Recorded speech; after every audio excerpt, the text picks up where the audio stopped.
Hello, everyone, and welcome to Manitoba Agriculture Crop Talk webinar. If you have any questions during the presentation today, you can type them into the Q&A located on the bottom toolbar of the Zoom screen, and we will answer them at the end of the presentations. This webinar is being recorded, and those registered for Crop Talk will receive a link to the recording. Thank you. Thanks, Aaron. I'd like to welcome everyone to the May 7th edition of Crop Talk. And this week, we're going to start off by kind of doing a seeding update, go through a few of the things that I've been seeing in the field, some of the updates from the crop report, I guess where we're sitting as a province right now, what areas are maybe getting a little bit farther ahead than other areas, and then we're going to go to the crop scouting panel. We've had a few questions coming in that I thought were good enough or important enough to share with everyone. So I think it's a good idea to bring those questions forward. So with that, we will get started. So start off with highlights of the crop report, and I guess. Right now, I see that a lot of seeding progress across the province this past week has definitely kind of rapidly increased. Conditions are good. We had lots of winds and drying weather out there, and was the winds and heat were drying up a lot of the wet areas, and areas that producers last week or beginning of last week that they couldn't get through are easily getting through now. So I think right now it's basically field by field, and I don't think there's a lot of issues with being too wet for producers. But I guess being that precipitation accumulations in most areas is far below normal for this time of year, and we see that in a lot of areas. Definitely see a lot more dust out there right now as guys are working the land and getting things crop in the ground. So I guess the big thing now would be is to make sure that we get a rainfall once we get the rest of this crop in, and but conditions right now we're seeding into really good soil moisture, and right now we haven't had to make any major changes to our seeding operations to get the seed in the ground. So that's good. Get the crop in, and then we'll go from there. When I start looking at the crops, winter wheat and fall rye, definitely loving the weather we've been getting. They're working off the moisture we have from the winter and the warm conditions. The crop is jumping and starting to fill in a lot of areas. And right now, looks pretty good to date. Not too many winter kill areas. There was some concern early on that in some areas where we maybe didn't get as much snow, that there would be some dead spots in the field, and there are in some spots. But I think we're going to be okay in most cases. So I don't think any producers that I've been talking to have been looking at reseeding anything. Actually, the only field that I did get a call on was winter wheat field, and it's improved a lot since the initial looking at the field. So fall rye is taking off really good right now, and a lot of I would say about 99% of the producers that we're saving some fertilizer applications to spring. Those have been completed already. Again, the dry conditions have made it easy for them to get the fertilizer on. Rainfall would definitely help to incorporate those fertilizers and get them into areas where they should be. And a lot of the producers when their winter crops are looking at weed control. I know I was getting calls this week of volunteer canola seemed to be the biggest one, and that a lot of producers were looking at in their fields. So I think a lot of producers were showing me pictures of 3-4 leaf canola already in some of those fields. So I think some weed control is definitely going to be needed fairly quickly. And so, just a reminder to everyone: if you got winter cereals and you're out there busy seeding the spring cereals and crops, don't forget about your weed control and your winter cereals, because the longer you leave them, the bigger they get and the more damage they'll do to your yield in the long run. And they're using up moisture. And if we feel that moisture might be in a situation this year, we definitely don't want the weeds using it up. Regarding spring wheat, we're a little bit different throughout the province. Our wheat acres, we're almost done about half the spring wheat acres in the central and interlake regions. Uh, with the other regions, progressing quickly. And I would say that, when you look at the Southwest, where, maybe by the end of the week, we might be getting close to 30% of the wheat acres in. It varies quite a bit. You go south of number one highway, there's been definitely a lot more seeding happening than you do see when you go north of, say, 16 highway. And then as you go north up towards the Dauphin area, I think there's some areas in there that have some higher seeded acres in. But then you get up into the areas like around the paw, where they're just going to probably be starting here shortly. So um, seeding of other cereals has also begun. Producers are starting to look at putting in oats and barley. Probably not a bad idea to get some of those in so we can get the crop up and going, and kind of in place before we start getting some of the heat in the summer. Not that we haven't been getting some heat right now, but again, we could be getting some warmer days throughout the summer. I guess time will tell. So cereal crops doing pretty good. We're pretty much on par. We're probably a little bit ahead of schedule on most of those. Oil seeds, again, in the central region, canola planting has started, I would, and some sunflower planting as well. And I would say that that's probably the beginning of most of the oilseed plantings in the province. A lot of producers are still working on, getting, finishing up on their peas and getting their spring cereals in before they turn to canola. But I have had talk from some producers that they're looking at starting on canola probably this coming week. So we're going to see some of those acres going in. And one thing about getting into canola seeding, it doesn't take long to put a lot of those acres in. So we'll definitely see some changes in some numbers by the end of next week, beginning of the week after. So pulses, field peas are being planted, and I would say in a lot of areas we're probably on the downward trend of finishing off the peas. I've talked to a couple of producers that they say their peas are starting to sprout, and in some cases even starting to poke through in some areas. That would be some of the early seeded fields. But again, the peas, the warm conditions, the soil warm conditions, and the moisture is definitely, making things grow and take off fast. So I think we're definitely seeing some advantages to the heat we've been getting, and these crops are going to come up fast. And I guess that's the other thing that producers need to be watching for if you're planning on doing a post seeding burn off of, or if you miss some of your burn offs before seeding, definitely keep your eye on your crops, whether it be a cereal crop or your pulses, or when we get in more into the oil seeds, because things with these kind of growing conditions will jump fast. So, and looking at the soybean crops being planted in some of the areas. I know last week when we did the CropTalk, we had some producers in some regions saying that they might be starting to seed soybeans last week. So again, soybeans will be, getting going as well.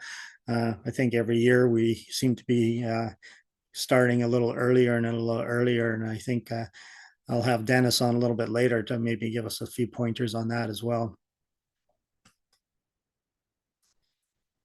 Weeds, I kind of mentioned a little bit about the weeds, and we need to be watching not only in our winter cereals, but also a lot of the other areas. Dandelions are starting to bloom already.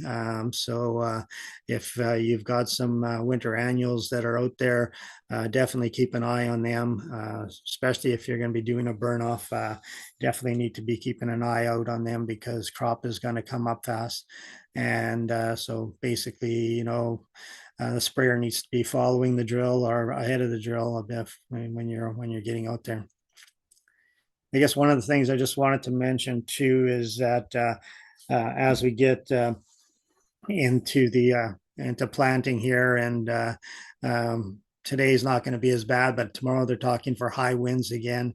Some of that topsoil is starting to dry out a little bit, and I know that once we see that, we always the first thing that comes to our mind is maybe we need to seed a little deeper. Just a caution, I guess, when you're making those decisions. Seeding deeper is okay, but every year we always run into problems where a producer got something in a little bit too deep, and you know, we're going to need a rain eventually. So if you're seeding at the right depth for the different whatever crop you're planting, that's probably the best thing to do. If you want to go a little deeper isn't bad, but just don't go too deep because we seem to run into problems with that every year with guys getting the crop in a little bit too deep and then running into problems after that with emergence problems, especially if we get any kind of rainfall event afterwards. Then maybe put a little bit of a caking on the top of the soil and making it a little harder for the crop to come through.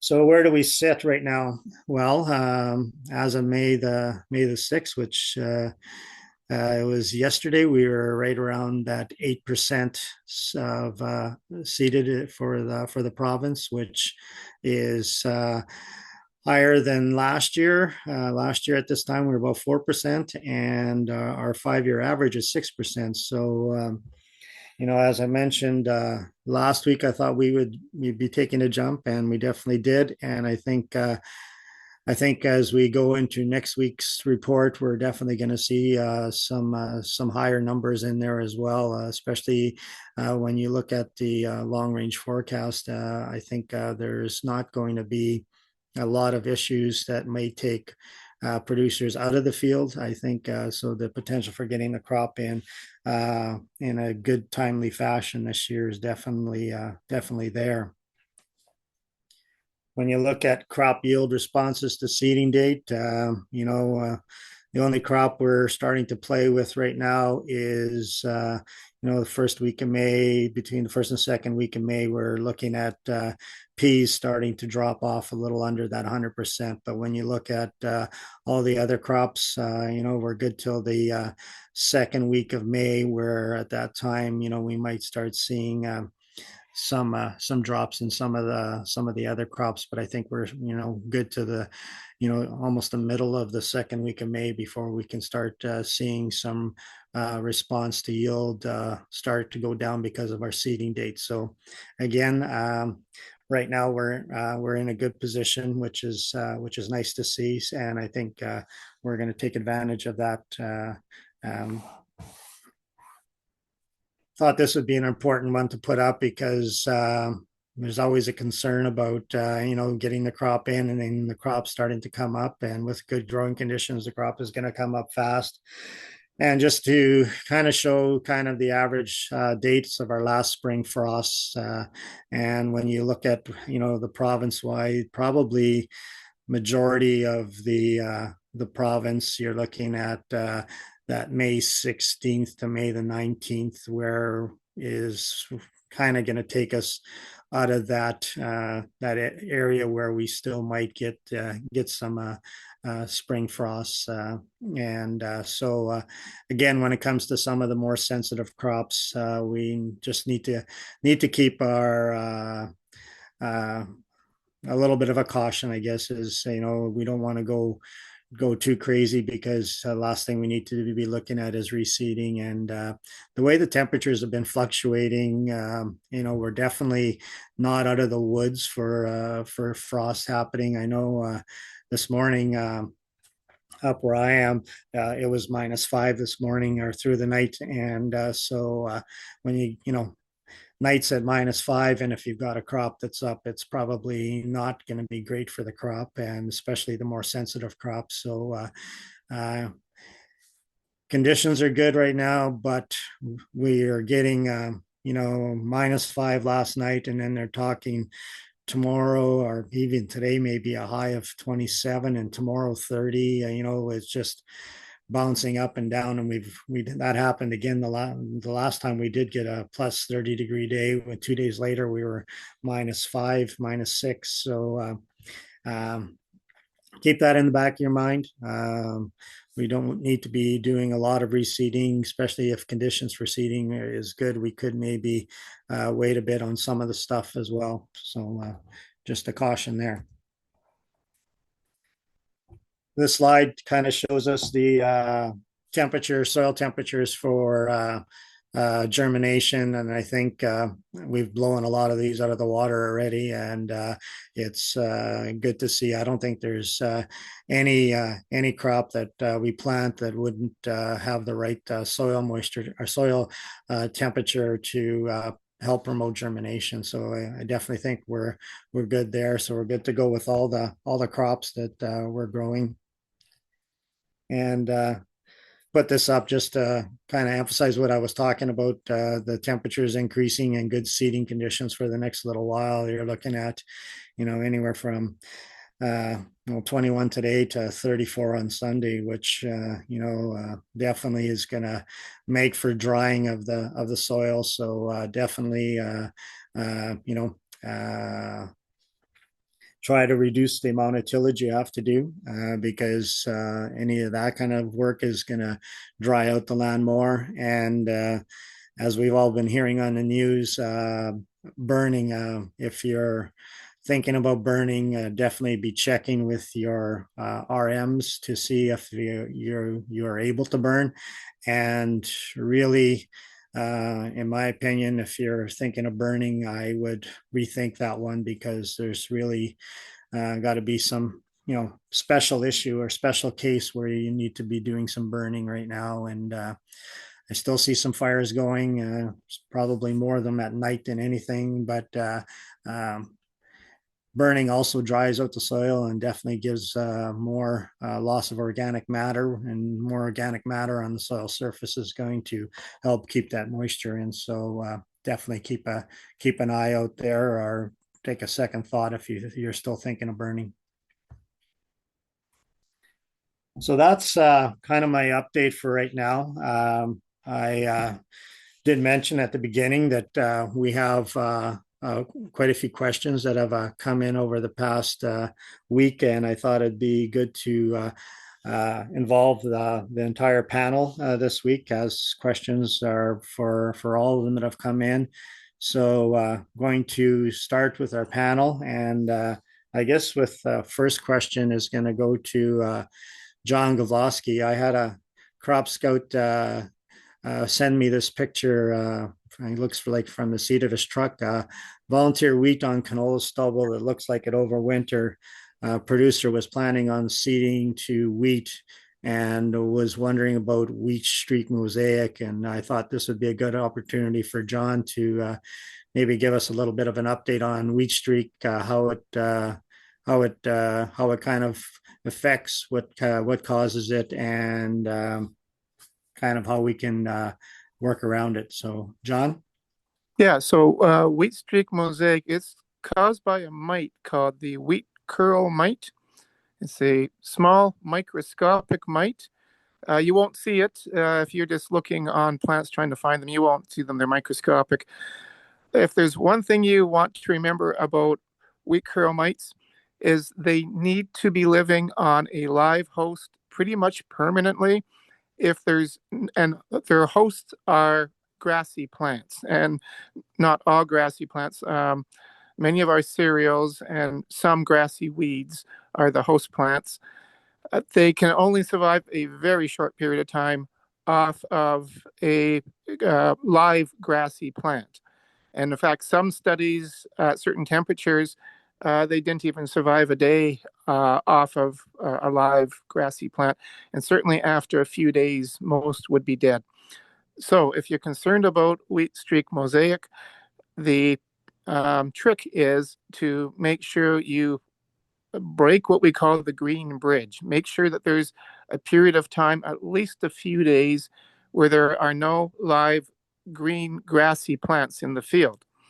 So if you're planting spring wheat, if you either through tillage or herbicides, if you can eliminate any green grassy growth in the field and have it free of those host plants for a few days, your risk is right away lowered substantially. Now, they can move around on the wind.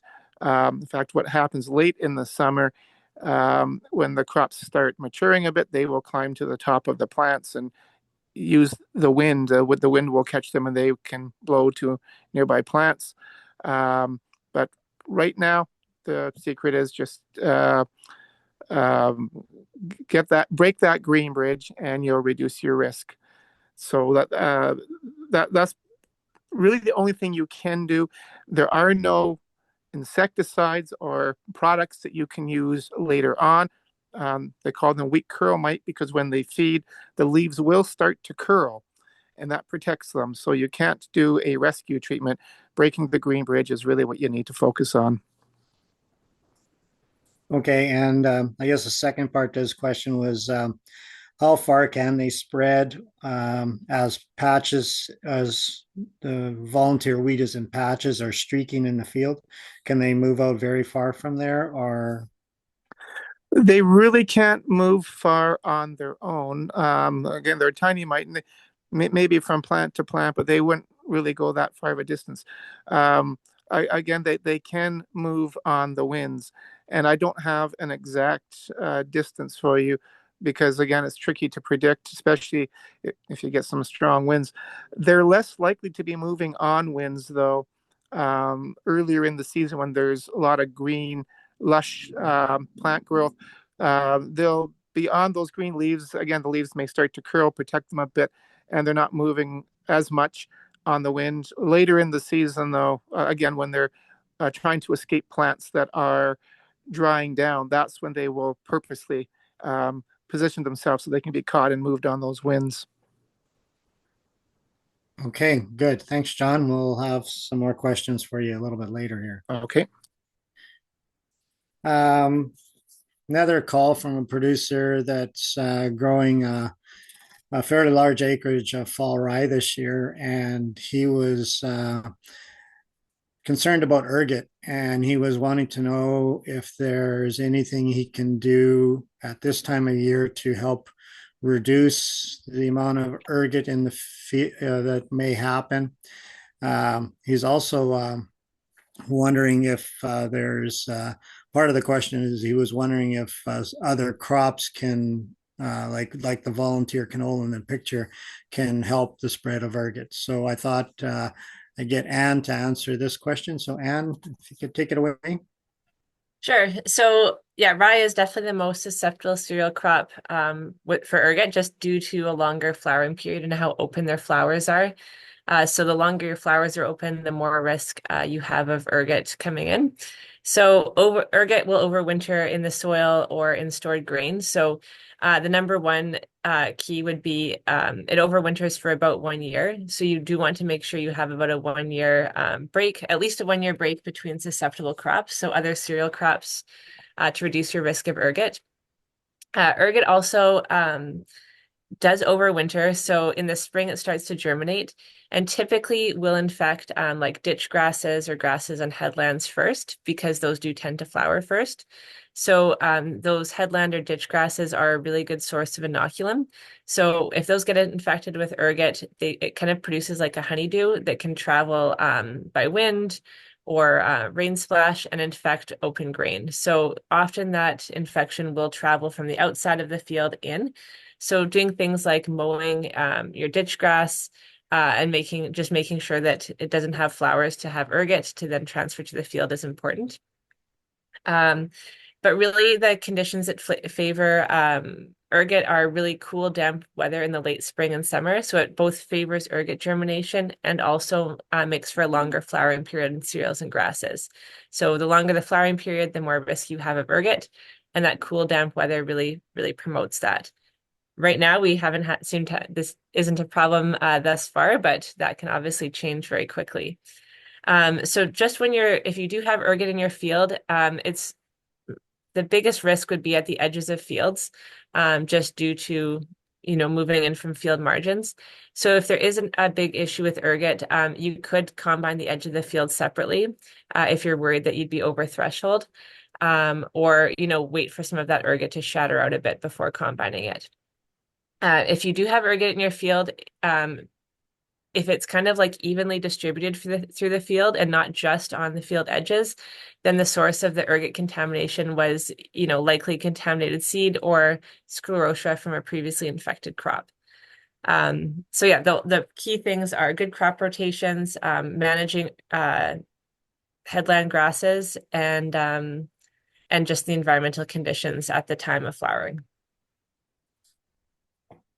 Okay, so is there anything in the field, like would there be like a secondary infection, like let's say you've got so oilseed crops wouldn't be a host then, right?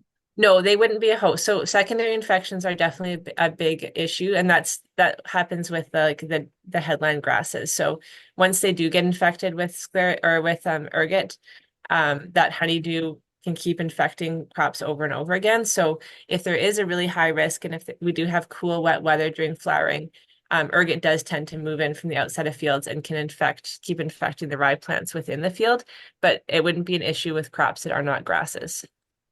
Okay, I know last year seemed to be a pretty good year for ergot and fall rye. I noticed a lot of fields that I was in seemed to have it spread throughout the field. So it infected the edges first and then just kind of moved from there then, eh? Yeah, and last year was probably a good year for ergot, because we did have quite a bit of moisture, especially early on in May and June, and some of those cooler temperatures. So, yeah, that just the environmental conditions are that would be the biggest factor on how much ergot you're going to have. Okay, and you say the sclerotia bodies last about a year in the soil? About a year. So you should definitely focus on having at least a 1 year break from cereal crops, because those sclerotia aren't expected to last more than 1 year. And ergot can affect all cereal crops then? Yeah, all cereal crops. So most cereal crops and grasses, but the rye is definitely the most susceptible. So you'll see ergot in barley and wheat, definitely, but way more ergot in fall rye. Okay. And one question he did ask is he had oats there before the canola. Yeah, that's a good question. I don't, now that I think about it, I don't know if I have seen, um, That like was my they would be comment too. susceptible to ergot, but I don't know if I've ever actually seen ergot in an oat crop. And I would expect it has more to do with how how flowering occurs in oats, that it would just the flowers would be more protected from ergot. So it could be it would be susceptible, but it's just rare that you would see ergot in oats. Yeah, that was my comment because I've never seen ergot in oats, but again, just good to kind of talk about it anyways. But yeah, great. Okay, thanks, Anne. That was good information, and I think kind of gave him a little bit of ease because when he was seeing all the canola there, he was probably thinking sclerotia bodies from sclerotinia and thinking maybe that might be an issue too. So Yeah, since it's like, yeah, similar terminology, it's easy to yeah, it's easy to confuse those things. perfect. Thanks. Okay, this question will be from Marla. I had a producer that was wondering about still using a coated fertilizer. He's booked it, but he can change it. He's not broadcasting it. He's using mid-row banders and C-place fertilizer.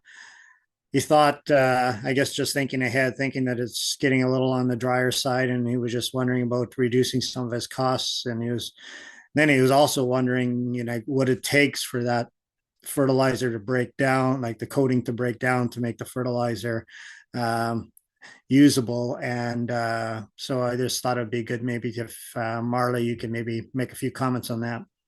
You bet.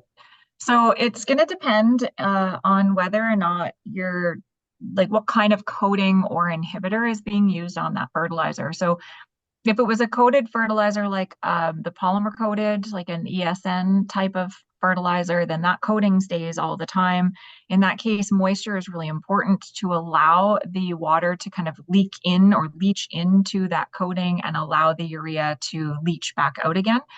So that's one kind of slow release fertilizer form. But if we're talking about something like an agrotane product, so something that has the chemical inhibitor, agrotane being NBPT, which is a urease inhibitor, what that is doing is slowing the process of the urea molecule to kind of break down in the presence of urease enzyme, which just naturally exists in the soil, and then be transformed into ammonium. Now, when you're broadcasting urea on the soil surface, that's when you're at the highest risk of something like ammonia loss.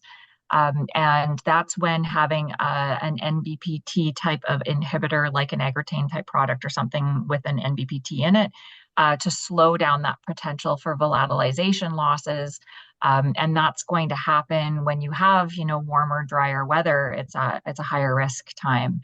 The issue with broadcasting or basically putting any urea product down into dry soil is if it is bare dry, like bone dry soil, then it's very unlikely that that transformation is going to happen. But if you have any amount of moisture at all, so a moist soil, something where you get like a misting of rain or the soil is a bit damp, then that urea molecule very quickly starts to transform again into ammonium. And so those losses can occur. Now, in a case like this, where broadcasting isn't happening and instead that urea is being put down into the soil, the risk of volatilization loss is very low because you don't have that wind blowing and the soil is kind of covering up that urea. So if that urea is then transforming in the soil, you're not going to have that high risk of volatilization. So again, if it's an NBPT or urease inhibitor style product, then you don't really have the advantage of decreasing that urease enzyme activity to slow that change, because really the protection from volatilization is happening from putting the fertilizer under the soil as opposed to broadcasting it on the surface. A little different if you're dealing with a dual inhibited product where again you have that protection plus you have the protection of DCD or something that's going to slow down the potential for denitrification losses. But again, if you're in dry soils, the risk of denitrification is really low. So it would depend again on what kind of product it is. If it's a urease inhibitor only product, not a real benefit to using it if you are putting it down a mid-row bander. If it is an ESN type product, which would be in a blend, there's going to be some slow release there regardless. And in a dry soils condition, maybe you don't want to slow it down too much. And if it is a dual inhibited product, again, you're not getting the benefit of the urease inhibitor, but if we all of a sudden had really wet conditions, you would have some benefit potentially from the volatilase or the nitrification inhibitor. Okay, and well, I got you on. Had a producer that had a low area that was full of water, and about a year ago, he went in there and drained all the water out of there. So the water's gone. Even this spring, there was no water working right through it. But there's still that whitish kind of, saline kind of look to the top of the soil. He was wondering now, usually he was always saying, well, if water's the problem, I got rid of the water. Mm-hmm. And so he's wondering how long is it going to take now for that soil to change, or does he need to work it, or what does he need to do to make it change? Good question. So working it would be, in my opinion, a negative impact, because what's happening in that case is that while you've gotten rid of the standing water or those wetter areas with the surface drainage, what's not changing is the internal drainage of the soil through that soil profile. And so there's probably still going to be a bit of a high water table in that area, even though don't have the addition of the standing water, there's still water in that soil. And that higher water table allows for water to come up closer to the surface. And then you have this wicking action where in those tiny little pores, the water pulls up even closer up to the surface or right to the surface. And that's where you get those salts. The salts evaporate, or the water evaporates on the soil from the surface of the soil, but the salts are left behind. So you get that white crust forming on that soil. The salts are the problem, and they will continue to stay dissolved in that water and move up and down. If you till, things look black for a little while, which looks fantastic, but the act of tillage actually increases evaporation, which means more water is pulling up to the surface and bringing more salts with it. And so it actually will make the problem a little bit worse. It looks good for a little while, but it's not going to get rid of the problem. What you need to do is encourage downward movement of water through the soil profile, not just running off the field through drainage. And that downward movement of water happens with good soil structure to allow for larger pores and things that can be leaving biopores or root pores left behind. So decreasing again tillage or taking out tillage in that area to have that downward movement. That downward movement also can help where you have a lowered water table. So high water using crops in that area to take up that water and drop that water table down is helpful.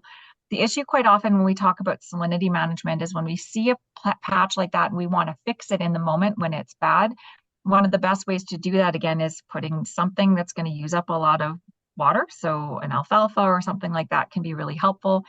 But in a period of time when you have, say, high salts, that alfalfa may not establish very well. So we almost need to do it in the wetter years when we have more moisture to get that establishment. If we're going into a drier season right now, or we are in drier conditions at this moment, and there's more of that evaporation bringing salts to the surface, that salt problem at the surface can get worse and worse and worse before it gets better.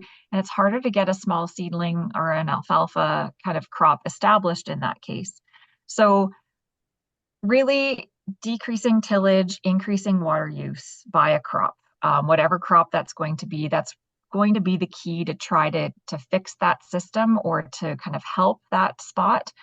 Good thing to get the water off, sure, but the problem still is the internal water that's sitting there and the internal drainage that's going to be problematic, bringing more and more of those salts continuously to the surface, even though the water's been drained off.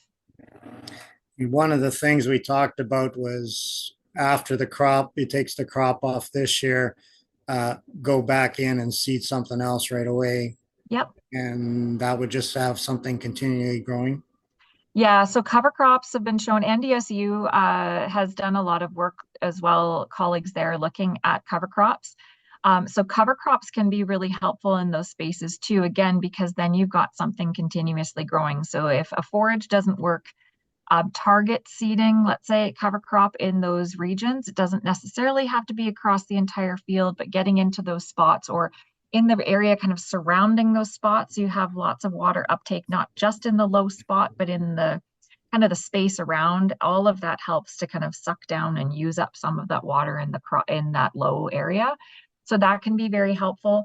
There are, higher tolerances with things like rye. Is generally a more saline tolerant crop. And oats is one of those ones that's actually been performing very well in a lot of the NDSU trials that they've been doing.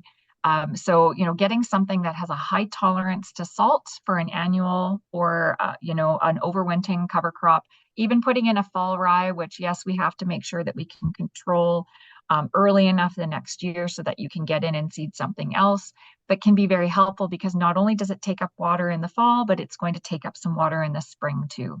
So water uptake is really critical in those areas if you're trying to decrease some of that salinity problem. Yeah, fall rye is a good option. Actually, I never thought of that because it'll start using it in the spring as well. So good. I'll pass that along. Good. So the next question is for Dennis Lang. And I kind of mentioned at the beginning of the crop talk today that seems like we answer this question every year, but every year the timing seems to be getting earlier and earlier. So even last week, there were some comments on Crop Talk that they were going to start seeding this past week here. So I just thought it would be good to maybe get Dennis to make some comments regarding some of the risks of early planting soybeans, or maybe we don't have those risks anymore. Maybe things are changing and it's not as big a concern anymore. Yeah, thanks, Lionel. A lot just depends on the kind of year we're having. This year, things are warming up quite quickly in the last week or so. We've had some soybeans go in the ground in the central region towards the end of last week, and there'll be more going in this week as well. And on some years, we're planting soybeans in that mid-May period because that's what the weather has allowed. This year, things have warmed up. Some growers in some situations actually started with soybeans because that was the ground that was available or that was ready to go. The way I'm looking at it this year is, start with your cereals, get those in first. Once that's caught up, then growers are moving into soybeans. But the soil temperatures have really warmed up, minimum 10 degrees Celsius for germination. And now we're seeing things really move along here. The biggest challenge, I guess, that farmers would have to be aware of, being that the forecast next week sounds very warm, is the soybeans are probably going to come up quicker than what they have in past years. Some years we've seen soybeans planted the first week of May, and it's 3 weeks before they come out of the ground, even a month sometimes. If the weather holds the way it's holding now, these beans are going to be coming up a lot quicker. So if there were to be a frost at the end of May, that is something that would affect the soybeans and reduce stands in some instances. Again, that's more of a question for our weather people to see what the forecast is going to be like. But right now, I think planting soybeans, going with treated seed is really a good option at this point. Fungicide seed treatment on that seed will help. Even if the weather changes a bit and it stays a little cooler, if the beans stay on the ground, a couple weeks, 3 weeks, it's generally they generally do come out of the ground all right. Just don't plant too deep. I think that's the other thing right now. Get into moisture, but just into moisture. If you're at, if you can plant in that inch and a quarter to inch and a half, that's ideal.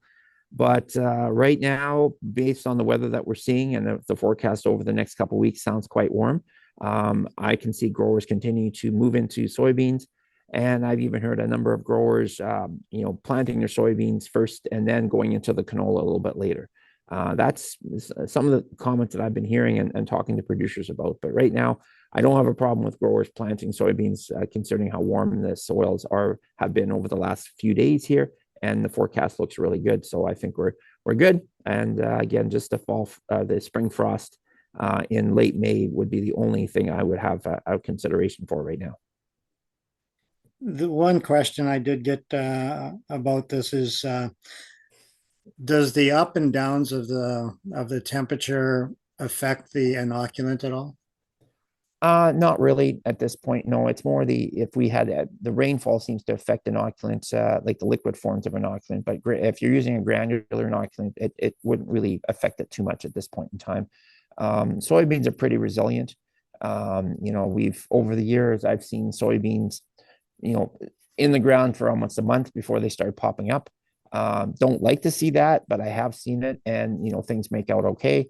But we're into some warm soil, getting into a lot warmer soil conditions now this week than what we were, a week and a half ago. So things are definitely improving. So. Okay, good. Thanks, Dennis. So are we getting earlier every year then, or does it just seem like we are? I think it just seems like we are. Some years it all depends on the type of year that we're having. This year, things are just moving along nicely. So we're not necessarily planting any earlier on a long-term basis. It's just more that this year the weather has warmed up quite a bit now, and it's just time to be planting based on soil conditions. Okay, thanks, Dennis. Next question is for Sonia, and it was kind of an interesting question. And had a producer that picked up some extra land here, and he's wanting to work the land into his rotation, and he was asking about their thoughts on growing canola on canola, or what are the risks. Or he told me at one time he heard that growing canola on canola was actually less risky than growing canola wheat canola. And so I thought it'd be a good opportunity for Sonia to come on and maybe give us, I guess, her opinions as to what he could do or what would be his best options. Thanks, Lionel. Yeah, so definitely a really interesting question. So it shared that the last, you know, crops that were on there were wheat and then canola. So kind of thinking through putting canola on canola or putting wheat on the canola.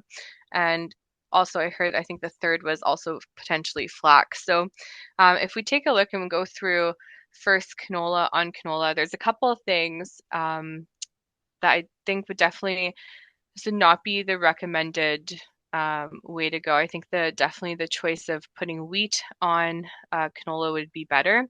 So when we look at canola on canola, there's a couple of things that stand out. So first, just the nitrogen and sulfur availability in terms of fertility that you would have. Canola takes up a lot for the year, so going into the next, you'll have a lot as well to replenish. So also with an asterisk, right, canola is more sensitive in terms of seed place, so a lot of that is not going to be going down with the seed if you put canola for this year. Now, one of the bigger things as well is just you're increasing your disease risk by having canola on canola because a lot of the diseases will just increase in terms of the load because canola will be a host for things like clubroot, Verticillium, Sclerotinia, blackleg. And so having the canola stubble there already and then having new canola come through really increases your chance of disease and the severity for that upcoming year. As well, right, there is a lot of great options for weed management, but just switching to a wheat, right, provides you better options for not letting broadleafs get out of control as well. And then also just in terms of insects, having, you know, flea beetles and cutworms, etc. Um, definitely, yeah, just wouldn't recommend putting canola right on top of previous year stubble. Now, when we look at, I'll go to flax next because that was another one that was suggested. This also isn't recommended. Flax does not do well on top of canola stubble for a couple of reasons. So first of all, when you have volunteer canola coming through, flax really needs the added boost of the arbuscular mycorrhizae because our flax systems, right, they're more of a restricted root system. So that like symbiosis with the arbuscular mycorrhizae really helps the flax increase the uptake area, the surface area of their roots. And canola has a negative impact on that. So flax coming up the next year won't have that great relationship, I guess, with the mycorrhizae in the same way as it would coming off of a grass rotation. And then also the canola residue does release, right, our phytotoxic compounds. So that also has a negative impact on flax germination and seedling growth. But if we go to wheat, right, that out of, I guess, these three kind of crop options would be the best here. And, you know, in terms of what kind of would be top of mind going from a canola to a wheat, definitely would talk about just fertility availability. I definitely canola takes up a lot, so nitrogen in particular. But then also you'll have some probably volunteers come up and you'll have some good options in wheat as well. Another great resource to take a look at is there is a table of the yield response of Manitoba crops that are sown on, like, you can look at the previous crop year and then take a look at what crop you're looking to move to, and it'll give you a percentage of what the yield would be, and this actually was prepared by Ann Kirk. And if you take a look here, and if canola was our previous crop, you'll see spring wheat here has 100% yield response, but when we take a look at canola on canola, it has only a 93% yield response, and same with flax on canola, 93%. So that really also supports putting that spring wheat on canola rather than the two other crops. And this was based on the average yields from fields from 2011 to 2020, so a long-term data outlook. Yeah, so that's how I would answer that, Lionel. Okay, no, that's good. And John, I guess a couple insect questions for you here. Really, I got the question there. Is there any insect issues he should be concerned about with if he was to go the canola on canola? But also, um, with the weather we're seeing, with the warm conditions, are we in a position where we might be seeing an early emergence or an early insect kind of year? And with the winds we've been getting. Yeah, so to answer the first question, the canola on canola, one insect that the risk does increase with, and there's been good research to show this, is root maggots. They haven't been a huge problem in Manitoba in recent years, but there is one insect that has been shown to, where the risk increases growing back-to-back canola. Regarding temperatures and insects, a lot of our insects, their emergence and activity levels will increase when we get warmer temperatures. So in the case of, say, flea beetles, once we are getting above 14, 15 degrees, they start coming out of their overwintering sites. That's already started to happen, particularly with the striped flea beetles. So it does bring things out a bit earlier. We are seeing some cutworms, some wireworms. Mainly for the cutworms, the species that overwinter as partially grown larvae, such as dingy cutworm. I've had 2 or 3 photos of dingy cutworm sent in already. So things are starting to come out. And again, if we have warmer than normal conditions, that does take them through their life stages a bit quicker, and for some, it makes them more active. Now, in the case of flea beetles, we always do see some striped flea beetles by this time of year.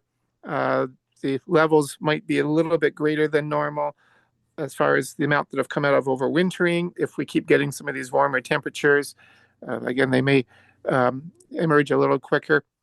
They will be most active on hot, calm, dry days.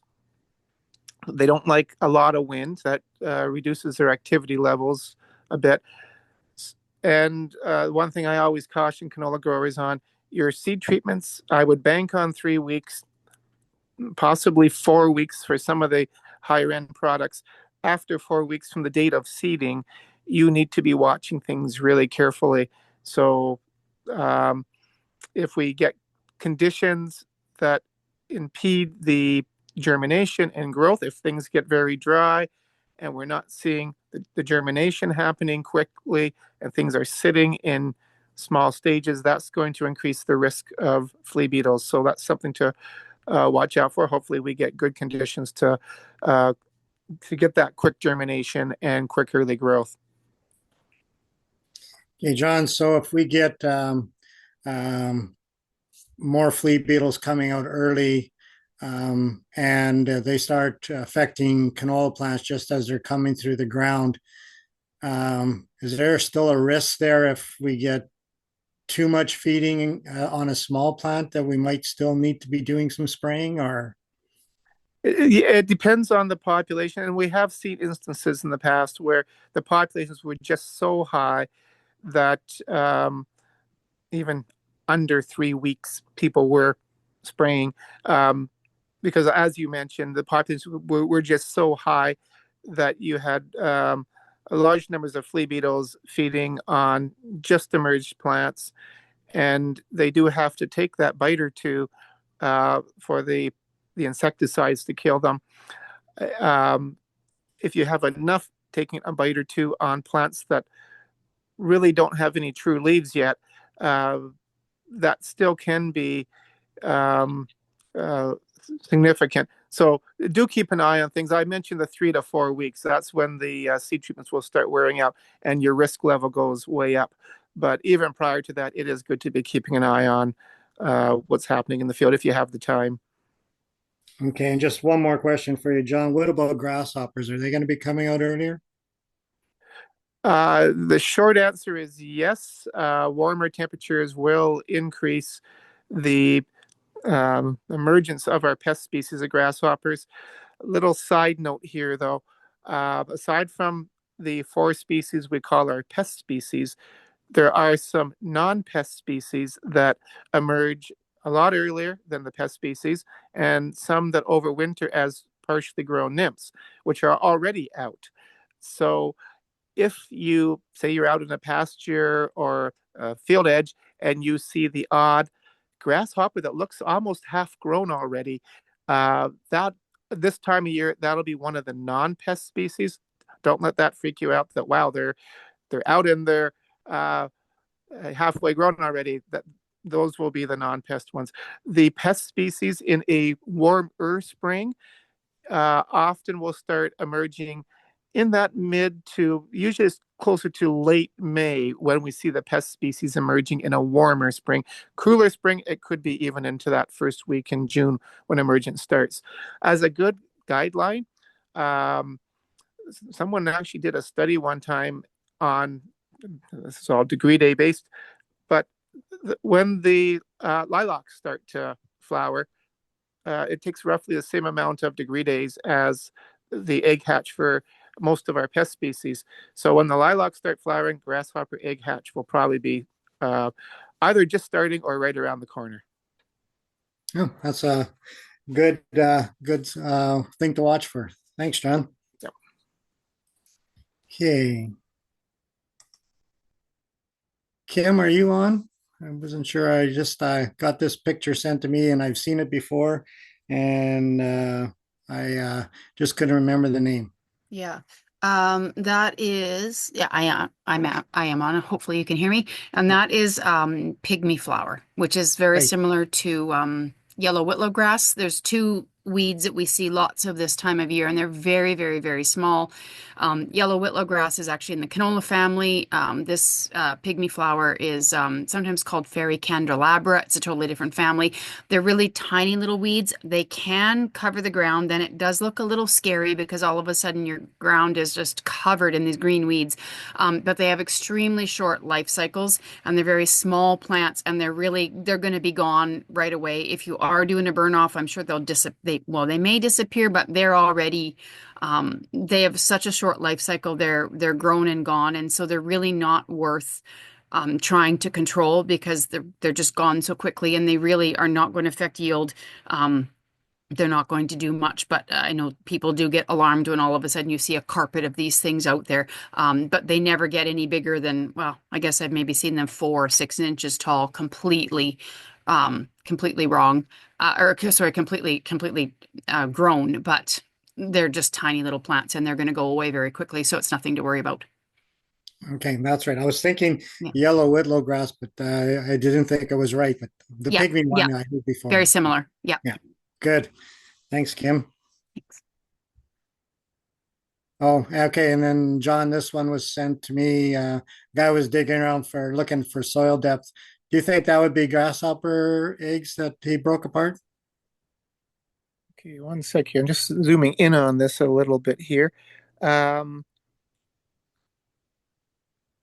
There's some on the bottom of the screen that look like they could be grasshopper eggs. It's really hard for me to say for sure from this photo. There's a cluster kind of on the bottom of the photo that look like they could be grasshopper eggs. But yeah, yeah, exactly right where your arrow was. Grasshopper eggs, they basically look like grains of brown rice that are stuck together in a cluster. So those look like they would be probably the right size and shape to be grasshopper eggs. Yeah, that's what I kind of thought, but I told them that it was kind of hard to tell from the picture, but good. Okay. Now, here's something that Kaylin Morrison put together. The department works on disease surveys, insect surveys, and just like a lot of different things, infield things throughout the growing season. And so, if you're interested in participating in any of these things where you could have someone come out to your field, check for diseases, put an insect trap out there, just helping you do different surveillance on your field. There's a link on the right hand side here where you could go to this link and you can give the information, and then somebody would get in contact with you. We're looking for quite a few fields, so if you're interested, or if you're a crop scout that has a producer you're working with and might be interested, we would definitely be interested in working with you. So if you wouldn't mind giving us a hand on finding some fields to work with for the 25 growing season, that would be greatly appreciated. Mentioned this the last few days, or a few webinars. The diversification centers have set their dates for their tours. So there's the information there. There's the contact information for the diversification centers. So if you want to know more information or just talk to them and see what they're doing for the year, there's their contact information there. There's the crop production extension specialists and our phone numbers and locations. So if you've got questions while you're out in the field, or you see something you want help with, figuring out what to do or how to control it or what it is, give us a call. And if we can't help you, we sure we can find somebody that would help us identify or give you a hand. Our livestock specialists, we're getting closer and closer to pasture. You see the grass greening up, and see as you drive by fields or pastures where you see a lot of little calves out there now. So guys won't be long from going out to pasture. So if you have any questions on livestock or forages, contact the extension specialist. Our MASC offices throughout the province. There's their locations, their numbers. Reminder again of the livestock price insurance. June 12th is the deadline for applying. The field crop production guides are available at the MASC offices. So if you need one, go there or contact any of the crop production extension specialists. And that's it for today. I'd like to thank everybody for attending. I'd like to thank the panel for answering the questions. Out in the field, it's Health and Safety Week, so make sure you take some time to make sure you're doing things a safe way. And of course, go Jets go.